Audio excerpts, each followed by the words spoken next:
बिस्मिल्लाहिर्रहमानिर्रहीम। अस्सलामुअलैकुम। नाज़रीन, कुरान करीम में बयान शुदा वाक़ियात और किस्स में सबसे बड़ा किस्सा हज़रत मूसा अलैहिस्सलाम का है। आप अलैहिस्सलाम अल्लाह ताला के उलुल आज़म रसूल थे। आपका किस्सा कुरान करीम की 73 सूरतों में जाँ बजा फैला हुआ है। अल्लाह ताला ने आपको बड़ी शान और रुतबा अता फरमाया था। आप अलैहिस्सलाम को अल्लाह से हम कलाम होने का शर्फ भी अल्लाह ने बख्शा था। आप अलैहिस्सलाम कोह तूर पर अल्लाह से हम कलाम होते थे। नाज़रीन, अब बात करते हैं हज़रत मूसा अलैहिस्सलाम के असे के बारे में। ये हज़रत मूसा अलैहिस्सलाम की वो मुकद्दस लाठी है जिसको असाए मूसा कहते हैं। इसके ज़रिए आपके बहुत से उन मुजज़ात का ज़हूर हुआ जिनको कुरान मजीद ने मुख्तलिफ उन्वानों के साथ बार बार बयान फरमाया है। इस मुकद्दस लाठी की तारीख बहुत कदीम है, जो अपने दामन में सैकड़ों उन तारीखी वाक़ियात को समेटे हुए है जिनमें इबरतों और नसीहतों के हज़ारों निशानात सितारों की तरह जगमगा रहे हैं, जिनसे अहले नज़र को बसीरत की रोशनी और हिदायत का नूर मिलता है। ये लाठी हज़रत मूसा अलैहिस्सलाम के कद बराबर 10 हाथ लंबी थी और इसके सर पर 2 शाखें थीं जो रात में मशल की तरह रोशन हो जाया करती थीं। ये जन्नत के दरख्त पीलू की लकड़ी से बनाई गई थी और इसको हज़रत आदम अलैहिस्सलाम बहिश से अपने साथ लेकर आए थे। हज़रत आदम अलैहिस्सलाम के बाद ये मुकद्दस असा हज़रात अंबिया कराम अलैहिमुस्सलातु वस्सलाम को यके बाद दीगरे बतौर मिरास के मिलता रहा, यहाँ तक कि हज़रत शुएब अलैहिस्सलाम को मिला जो कौम मदैन के नबी थे। जब हज़रत मूसा अलैहिस्सलाम मिस्र से हिजरत फरमाकर मदैन तशरीफ़ ले गए और हज़रत शुएब अलैहिस्सलाम ने अपनी साहिबजादी हज़रत बीबी सफूरा रज़ी अल्लाह ताला अन्हा से आपका निकाह फरमा दिया और आप 10 बरस तक हज़रत शुएब अलैहिस्सलाम की खिदमत में रहकर आपकी बकरियां चराते रहे। उस वक्त हज़रत शुएब अलैहिस्सलाम ने हुक्म खुदाबंदी के मुताबिक आपको ये मुकद्दस असा अता फरमाया। फिर जब आप अपनी ज़ौजा मोहतरमा को साथ लेकर मदैन से मिस्र अपने वतन के लिए रवाना हुए और वादी मुकद्दस मुकाम तोवा में पहुंचे तो अल्लाह ताला ने अपनी तजल्ली से आपको सरफराज फरमाकर मनसिबे रिसालत के शर्फ से सरबुलंद फरमाया। उस वक्त अल्लाह ताला ने आपसे जिस तरह कलाम फरमाया, कुरान मजीद ने उसको इस तरह बयान फरमाया है कि और ये तेरे दाहिने हाथ में क्या है ए मूसा, अर्ज की ये मेरा असा है, मैं इस पर तकिया लगाता हूँ और इससे अपनी बकरियों पर पत्ते झाड़ता हूँ और मेरे इसमें और काम है। मारिबु उखरा, दूसरे कामों की तफसीर में हज़रत अलामा अबू अल-बरकात अब्दुल्ला बिन अहमद नसफी अलैहिर्रहमा ने फरमाया कि मसलन इसको हाथ में लेकर उसके सहारे चलना, नंबर 2 इससे बातचीत करके दिल बहलाना, नंबर 3 दिन में उसका दरख्त बनाकर आप पर साया करना और नंबर 4 रात में इसकी दोनों शाखों का रोशन होकर आपको रोशनी देना, उससे दुश्मनों, दरिंदों और सांपों बिच्छुओं को मारना, कुएं से पानी भरने के वक्त इसका रस्सी बन जाना और इसकी दोनों शाखों का डोल बन जाना, बवक्ते ज़रूरत उसका दरख्त बनकर हस्बे ख्वाहिश फल देना, इसको ज़मीन में गाड़ देने से पानी निकल पड़ना वगैरह। हज़रत मूसा अलैहिस्सलाम इस मुकद्दस लाठी से मज़कूरा बाला काम निकालते रहे, मगर जब आप फ़िरौन के दरबार में हिदायत फरमाने की गर्ज से तशरीफ़ ले गए और इसने आपको जादूगर कहकर जुटलाया तो आपके इस अज़ा के ज़रिए बड़े बड़े मौजज़ात का ज़हूर शुरू हो गया,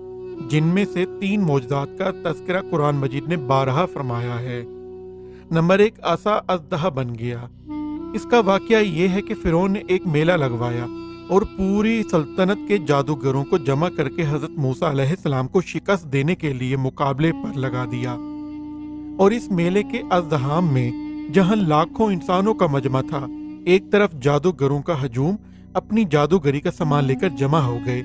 और इन जादूगरों की फौज के मुकाबले में हज़रत मूसा अलैहिस्सलाम तन्हा डट गए।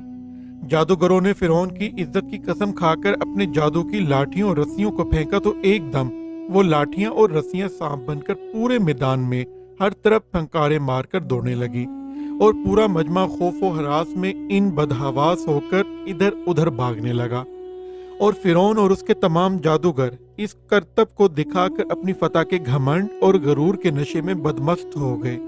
और जोशे शादमानी से तालियां बजा बजा कर अपनी मुसर्रत का इजहार करने लगे कि इतने में नागहां हज़रत मूसा अलैहिस्सलाम ने खुदा के हुक्म से اپنی مقدس لاٹھی کو ان سانپوں کے ہجوم میں ڈال دیا تو یہ لاٹھی ایک بہت بڑا اور نہایت ہیبت ناک اژدہا بن کر جادوگروں کے تمام سانپوں کو نگل گیا۔ یہ معجزہ دیکھ کر تمام جادوگر اپنی شکست کا اعتراف کرتے ہوئے سجدے میں گر پڑے اور آواز بلند یہ اعلان کرنا شروع کر دیا کہ ہم سب حضرت ہارون اور حضرت موسیٰ علیہ السلام کے رب پر ایمان لائے۔ اسی طرح عصا مارنے سے چشمے جاری کیسے ہو گئے؟ ناظرین، بنی اسرائیل کا اصل وطن ملک شام تھا، لیکن حضرت یوسف علیہ السلام کے دور حکومت میں یہ لوگ مصر میں آباد ہو گئے اور ملک شام پر قوم عمالقہ کا تسلط اور قبضہ ہو گیا، جو بدترین قسم کے کفار تھے۔ جب فرعون دریائے نیل میں غرق ہو گیا اور حضرت موسیٰ علیہ السلام کو فرعون کے خطرات سے اطمینان ہو گیا تو اللہ تعالیٰ نے حکم دیا کہ قوم عمالقہ سے جہاد کر کے ملک شام کو ان کے قبض و تسلط سے آزاد کرائیں۔ چنانچہ آپ 6 لاکھ بنی اسرائیل کی فوج لے کر جہاد کے لیے روانہ ہو گئے، مگر ملک شام کی حدود میں پہنچ کر بنی اسرائیل پر قوم عمالقہ کا ایسا خوف سوار ہو گیا کہ بنی اسرائیل ہمت ہار گئے اور جہاد سے منہ پھیر لیا۔ اس نافرمانی پر اللہ تعالیٰ نے بنی اسرائیل کو یہ سزا دی کہ یہ لوگ 40 برس تک میدان طیہ میں بھٹکتے اور گھومتے پھرتے رہے اور اس میدان سے باہر نہ نکل سکے۔ حضرت موسیٰ علیہ السلام بھی ان لوگوں کے ساتھ میدان طیہ میں تشریف فرما تھے۔ جب بنی اسرائیل اس بے آب و گیا میدان میں بھوک و پیاس کی شدت سے بے قرار ہو گئے تو اللہ تعالیٰ نے حضرت موسیٰ علیہ السلام کی دعا سے ان لوگوں کے کھانے کے لیے من و سلوہ آسمان سے اتارا۔ من یعنی شہد کی طرح ایک قسم کا حلوہ تھا اور سلوہ بھنی ہوئی بٹیرے تھیں۔ کھانے کے بعد جب یہ لوگ پیاس سے بے تاب ہونے لگے اور پانی مانگنے لگے تو حضرت موسیٰ علیہ السلام نے پتھر پر اپنا عصا مار دیا تو اس پتھر میں 12 چشمے پھوٹ کر بہنے لگے اور بنی اسرائیل کے 12 خاندان اپنے اپنے ایک چشمے سے پانی لے کر خود بھی پینے لگے اور اپنے جانوروں کو بھی پلانے لگے،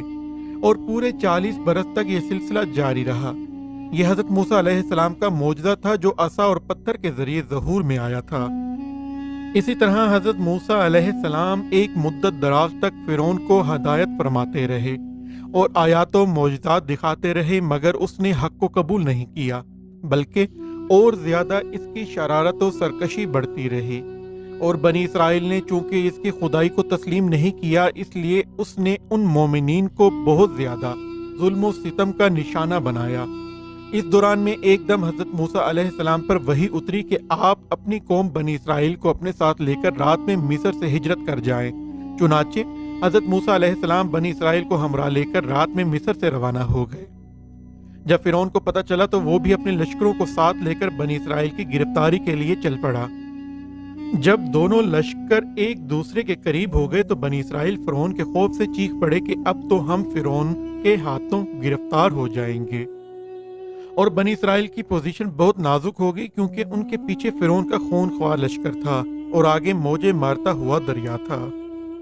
اس پریشانی کے عالم میں حضرت موسیٰ علیہ السلام مطمئن تھے اور بنی اسرائیل کو تسلی دے رہے تھے۔ جب دریا کے پاس پہنچ گئے تو اللہ تعالیٰ نے حضرت موسیٰ علیہ السلام کو حکم فرمایا کہ تم اپنی لاٹھی دریا پر مار دو۔ چنانچہ جو ہی آپ نے دریا پر اپنی لاٹھی ماری تو فوراً ہی دریا میں 12 سڑکیں بن گئیں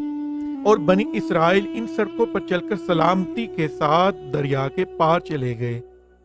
فرعون جب دریا کے قریب پہنچا اور اس نے دریا کی سڑکوں کو دیکھا تو وہ بھی اپنے لشکروں کے ساتھ ان سڑکوں پر چل دیا، مگر جب فرعون اور اس کا لشکر دریا کے بیچ میں پہنچا تو اچانک دریا موجیں مارنے لگا اور سب سڑکیں ختم ہو گئی اور فرعون اپنے لشکروں سمیت دریا میں غرق ہو گیا۔ ناظرین، اسی دعا کے ساتھ اپنی ویڈیو کا اختتام کرتے ہیں کہ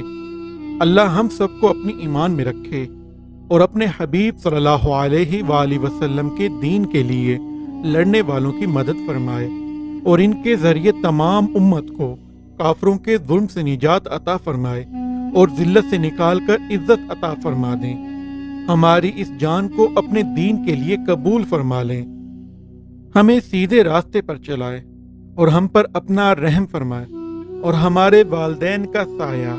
ہمیشہ ہم پر سلامت رکھے۔ آمین۔ اللہ